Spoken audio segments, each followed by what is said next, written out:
Bem, hoje eu vou falar sobre a história de Zorobabel. É uma figura muito pouco conhecida na Bíblia. Até o livro no Antigo Testamento onde está contido a história dele também é muito pouco conhecido, que é o livro de Esdra, né?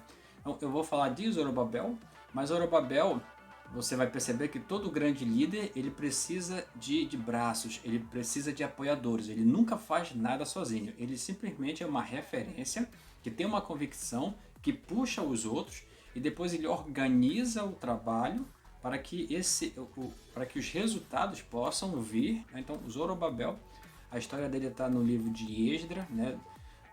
Do capítulo 1 ao capítulo 5, ali você vai conhecer toda a história, né? E esse vídeo eu vou dividir em três grandes partes. Tá? Bom, imagina só, qual foi o primeiro grande desafio de Zorobabel? Ele teve que pegar o povo de Israel. O povo de Israel estava cativo, era prisioneiro. Só para vocês entenderem, primeiramente veio Babilônia. Babilônia foi lá e saqueou, guerreou contra Israel, né, e levou Israel cativo para o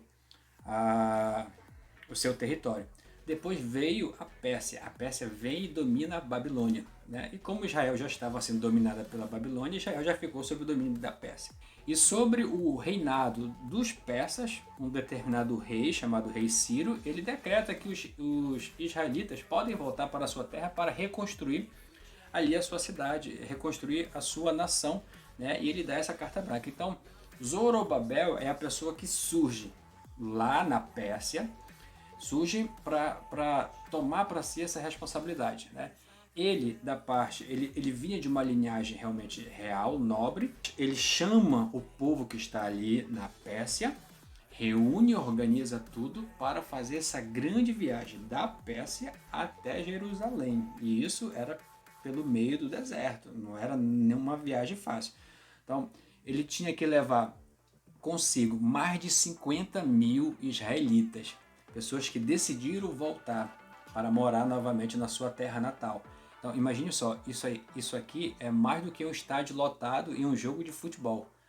Então imagine uma jornada no deserto com mais de 50 mil pessoas. Além das 50 mil pessoas, existiam mais de 8 mil animais que eles teriam que levar também consigo. Agora imagine, o, o comer, o beber para mais de 50 mil pessoas, para mais de 8 mil animais, durante uma viagem de aproximadamente 4 meses.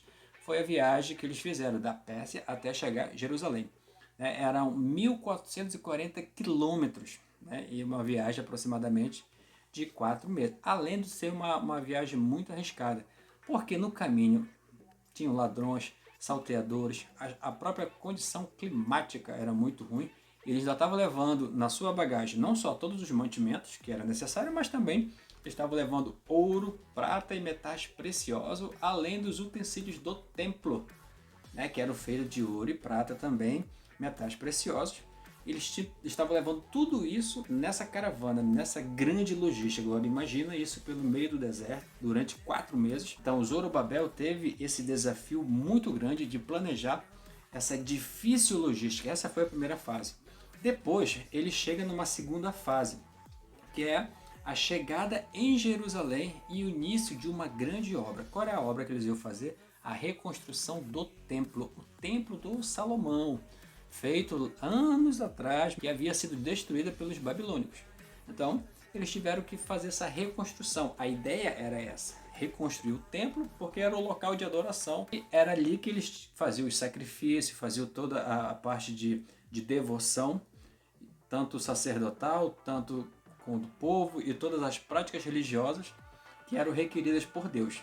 Então eles tiveram que fazer a reconstrução desse templo. Então eles chegam, se restabelecem nas cidades, não só em Jerusalém, mas nas cidades vizinhas, né? E depois eles se reúnem novamente para quê? Para fazer a gestão, a administração da reconstrução do templo, dividir as equipes, fazer com que o serviço ande, dar todas as diretrizes, fornecer todos os meios, fornecer matéria-prima, fornecer recursos, fazer parcerias com portos, como é que se fala? Também fazer parcerias com rotas comerciais, que o rei da Pérsia tinha dado todo o decreto, a carta branca, para que Zorobabel, junto com toda a sua equipe, pudesse fazer ter esse acesso de apoio, ter esse apoio à matéria-prima, a insumos, enfim.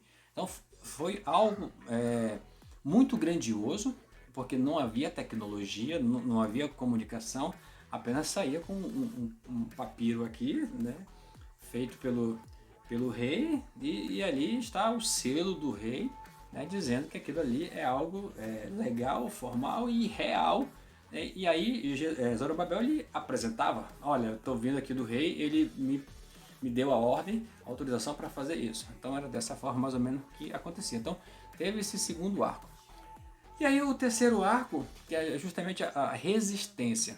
Eles tiveram muita resistência no local, porque havia muitos interesses políticos envolvidos nisso, né? Então muitas pessoas influentes e muitas cidades da redondeza não queriam que Jerusalém fosse reerguida novamente, começasse a se reerguer. Isso para eles era ruim, porque eles sabiam de toda a história de Jerusalém, do Deus de Israel, dos grandes reis que eles já tiveram, Davi, Salomão, né, e o histórico de guerra que Israel traçou e venceu no decorrer aí dos séculos, né? Então eles já sabiam disso, então eles não queriam que Jerusalém se reerguesse. Então eles tiveram, Zorobabel e toda a sua equipe teve uma resistência muito forte, tá? em sabotagem, em ter funcionários seus comprados pelos inimigos para sabotar as obras.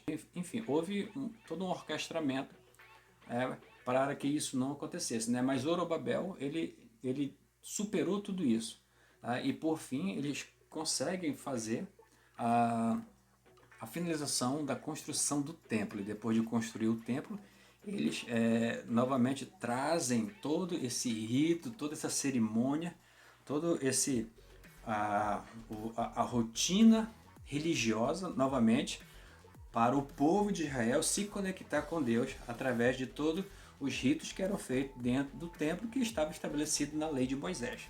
Então, esse foi a grande saga de Zorobabel, alguém que não estava, não tinha nem um pouco de responsabilidade, ele poderia muito bem ficar lá na Pérsia, sossegado, estava tranquilo, né? Mas quando o rei da Pérsia dá o decreto e libera que quem quiser voltar, essa é uma questão, era quem quisesse voltar, ninguém era forçado. Mas Zorobabel viu a necessidade, sabia que ele tinha que fazer algo e que tinha que reconstruir tudo aquilo que havia sido destruído pelos babilônicos anos atrás. Então ele tomou a frente, tomou para si a responsabilidade e não foi nada fácil, né? Desde o início até a finalização da construção do templo foi uma jornada cheia de divergências, dificuldades, resistências e muito desânimos, né? Porque não se tratava só de Zorobabel, mas ele tinha uma equipe grandiosa por trás para poder fazer, por conduzir uma massa, por conduzir todo um processo para que chegasse no objetivo final, que era a finalização da construção do templo. Tá? Então essa foi a história de Zorobabel, um grande líder bíblico, sem recursos tecnológicos, fez coisas grandiosas, apenas direcionado por Deus, porque tudo que ele estava fazendo era numa convicção e algo que era para Deus, para restituir tudo aquilo que havia sido perdido no passado. Então, é uma figura para a gente ser copiada, ser referenciada nas nossas vidas de hoje, tá certo? Toda a história está no livro de Esdras, de 1 até o capítulo 5, tá? A partir do capítulo 6 já inicia uma outra história, que é do líder Esdras, que eu vou falar no meu próximo vídeo, para a gente conhecer também essa figura tão importante e tornar referência para a gente nos nossos dias de hoje. Não esquece de curtir e compartilhar esse vídeo e comentar realmente, tá? Se você gostou, se você não gostou, coloca também, não tem problema, tá certo? E se você quiser alguma figura que a gente traga aqui para trazer, para falar dos seus atos, dos seus feitos, né? Coloca aqui também nos comentários para a gente saber, tá certo? Forte abraço e até o próximo vídeo.